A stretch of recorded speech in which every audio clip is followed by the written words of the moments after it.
I missed my own retirement dinner to save a stranger from a burning car. The words echoed in my mind as I ran down the highway, smoke curling around the twisted metal. Before we continue, please hit the like button, subscribe to the channel, and turn on the notification bell for updates. My Navy uniform was still pristine from the day's briefings, but now it was streaked with soot, smelling faintly of fire and gasoline. I could feel the adrenaline hammering in my chest, each heartbeat reminding me that hesitation could cost a life. I'm Captain Jessica Harper, 33, Navy officer, 15 years of service, countless missions, but none of that prepared me for the chaos I saw in front of me tonight. The scene was nightmarish. A car had smashed into a guardrail, flames roaring around it, the heat radiating like a wave I could feel on my skin. The engine hissed and popped, smoke and sparks shooting into the night.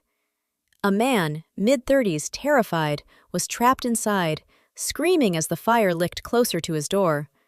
People had stopped, frozen in place.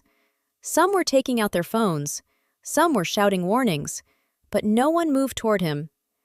I remembered the retirement dinner I was supposed to attend. Colleagues, friends, and my family waiting for me.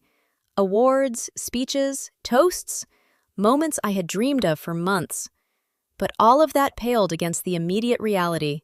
Someone's life hung in the balance. My training kicked in automatically. The calm, methodical decision-making drilled into me in boot camp and honed through deployments. Fear didn't disappear, but it sharpened my focus. I took a deep breath, ignoring the heat on my face and the blisters forming on my gloves. The fire roared, the crowd yelled, the sirens in the distance hadn't arrived yet, but I couldn't wait. Hesitation wasn't an option. Every second counted. I tightened my grip on the door handle, assessing the twisted metal, the burning rubber, the gasoline leaking like a hazard ready to explode. Could I get him out before the car became a death trap? Could I survive this myself? The world seemed to hold its breath as I stepped closer, every instinct honed by years of Navy service guiding me forward. What will happen next? Can I save him before it's too late? The fire was alive, roaring around the mangled car like it had a mind of its own. Sparks shot from the tires, smoke thick and acrid, curling into my face. The man inside, David, mid-30s, brown hair, panicked, was trapped by his seatbelt, struggling against a door that wouldn't budge. People stood frozen on the shoulder, shouting but not helping. And in that moment I realized, no one was going to save him but me. My heart pounded, but my training kicked in automatically. Every rescue drill, every emergency protocol, every sleepless night on a ship in a storm flashed through my mind. I wasn't just running toward danger, I was calculating, assessing, planning every move in a split second. I could see the heat radiating off the car, the metal already glowing in places. Flames snaked along the hood, and the gasoline smell was overwhelming. My gloves burned through the thin leather, but I gritted my teeth and ignored it. "David, stay calm!" I shouted over the roar of the fire. His eyes were wide, fear reflected in the glow of the flames. Flashbacks hit me, years of Navy service, leading men and women through dangerous missions, saving lives in hostile environments. But this was different. This wasn't a training exercise. This wasn't a simulation. One wrong move, one hesitation, and we could both be trapped. I clenched the door handle, feeling the heat sear through the metal. My lungs burned as I inhaled smoke, but I forced myself to focus. The bystanders murmured, pointing, some recording on phones, some frozen in shock. I could feel their judgment, their disbelief. Everyone thought I was crazy for running into a fire, but there was no time for hesitation, no room for doubt. Lives didn't wait for approval. I pulled, twisted, kicked. Finally, the door creaked, buckled, and opened slightly. David's seatbelt was still stuck. Every second the fire roared closer. My pulse surged. Could I free him before it was too late? Could I pull him from the flames before the car became an inferno? The fire was closing in. Could I save him in time, or was this the end for both of us? The flames roared louder, snapping and hissing like a living creature. Heat pressed against my chest, Smoke stung my eyes, and every instinct screamed that this was more dangerous than anything I'd faced in the Navy. And yet, I couldn't stop. David was still trapped, panic etched across his face, and time was slipping away with every crackle and pop of the burning metal. "Hold on! I've got you!" I shouted over the inferno. My gloves were scorched, my uniform starting to smell of smoke, but fear didn't matter. Action did. Every step forward, every careful pull, every second counted. The car's interior was melting, seat cushions smoked, dashboard plastics warped, and gasoline hissed menacingly beneath our feet. David's hands fumbled at the seatbelt, desperation clawing at him. I gritted my teeth, yanked and twisted, using all the strength I had left. Sparks flew around us, flames licking the edges of the doorframe. One misstep could mean disaster. Bystanders were screaming now, some pleading, some filming, but no one dared approach. My Navy training took over fully. I moved systematically, calculating angles, predicting the worst-case scenarios, focusing on the only goal that mattered, saving him. Then came the moment I feared most. A sudden flash from the hood's engine set the car ablaze faster, fire climbing toward the passenger side. I could feel the heat against my face, singeing my hair, but I couldn't stop. I yanked harder on the seatbelt, twisting it just enough to free him.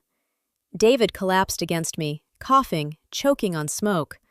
I grabbed his arms, hauling him out of the car as flames surged around us. The tires burst in a deafening roar, sparks scattering, but we were free. For a moment, everything was chaos, the fire dancing dangerously close, but the worst was over. I dropped to the ground, coughing, chest burning, adrenaline screaming through every nerve. David was alive, thanks to me. But then I looked at my watch and realized my retirement dinner, my moment, the one I had worked toward for 15 years, was still waiting, and I was hours late. Smoke-stained, exhausted, burned slightly from the fire, I had no idea how everyone would react to my absence. Could I still make it to my retirement celebration? Would anyone understand why I was late, or would they think I had abandoned everything for a foolish risk? David was coughing violently, his clothes smoldering, but alive. I dragged him a few steps away from the burning car, every muscle trembling, lungs burning from smoke inhalation. The fire roared behind us like an angry beast, devouring metal and rubber, and sirens wailed faintly in the distance.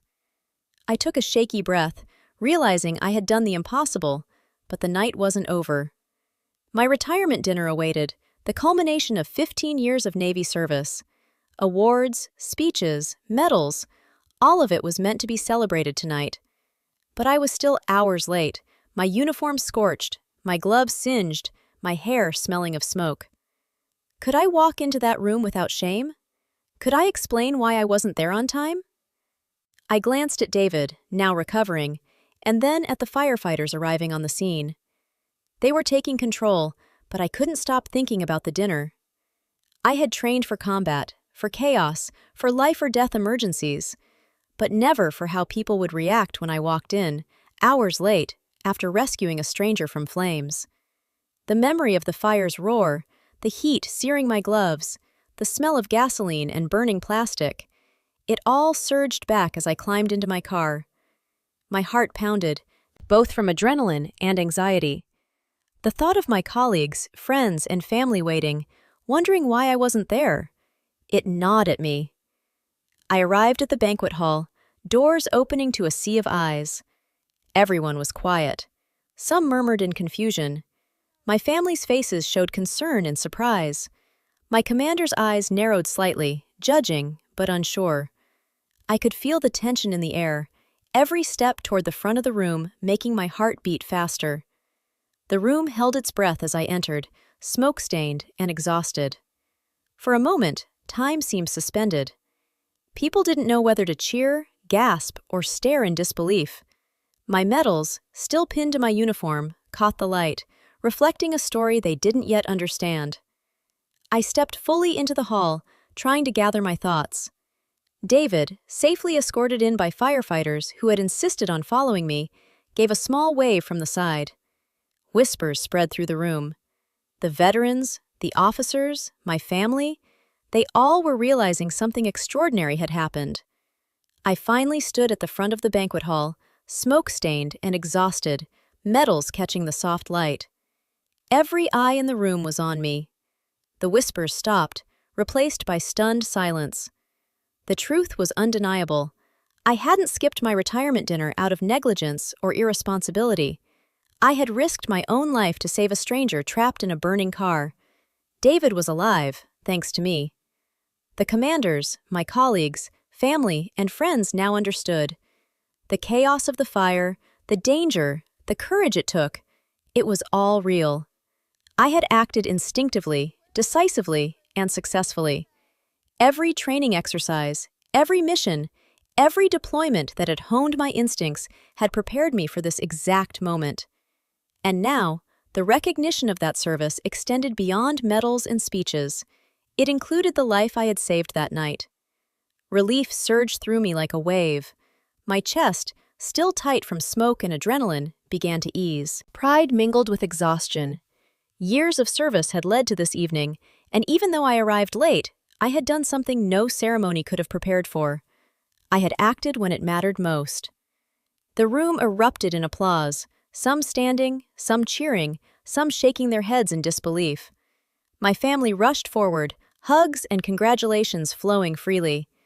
My commander approached, a mix of admiration and disbelief on his face, saying simply, "Captain Harper, that was incredible." David, standing at the edge of the room, waved awkwardly, still coughing lightly but alive. Later, he shared his story publicly, thanking me for his life. Socially and professionally, my reputation soared. Veterans and colleagues recognized my heroism, not just for years of Navy service, but for the courage to act in a life-or-death situation when no one else would. My minor burns and singed uniform became symbols of bravery. Marginal embarrassment over arriving late was gone, replaced by admiration and awe. The guests understood that sometimes the most meaningful service isn't planned. It's spontaneous, decisive, and courageous. The awards ceremony resumed. Medals were pinned, speeches delivered, toasts made, but I no longer cared about the formalities. I had done something unforgettable, something that mattered far beyond titles or recognition. Standing there, proud, exhausted, and deeply fulfilled, I realized the most important legacy I could leave was not just my Navy career. It was the lives I touched and saved along the way. I smiled, looked at David and my colleagues, and finally felt complete. This was my retirement, not just for me, but for every moment I had chosen courage over comfort.